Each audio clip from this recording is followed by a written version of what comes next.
If you have to step on someone else's past to feel taller, maybe you should check your own height. Because if we're pointing fingers, no one's looking at what we're hiding behind our backs. One bad tweet from 2012, congratulations, you're trending for all the wrong reasons.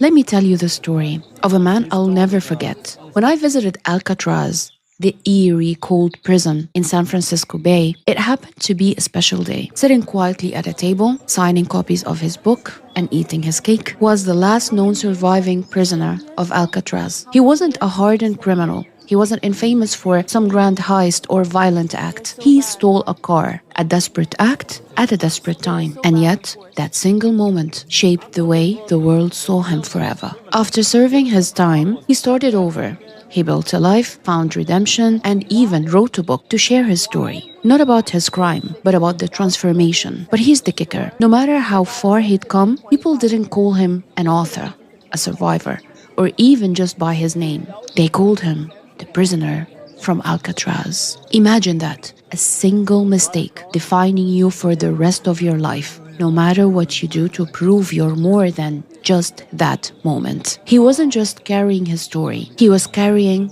the label society gave him, one that refused to fade. This man's story is proof that society doesn't just hand out second chances. It makes you fight for them over and over and over and over again. And yet he kept going. He knew something the rest of the world often forgets. Your worst moment is not your final chapter. And the people who keep calling you by it, they are not the ones writing your story. You are. If you've ever felt like your past is a weight you'll carry forever, let me remind you, your mistakes aren't chains. Your mistakes are stepping stones. And if you are the one holding someone else's mistakes against them, ask yourself, what would it take for you to forgive your own?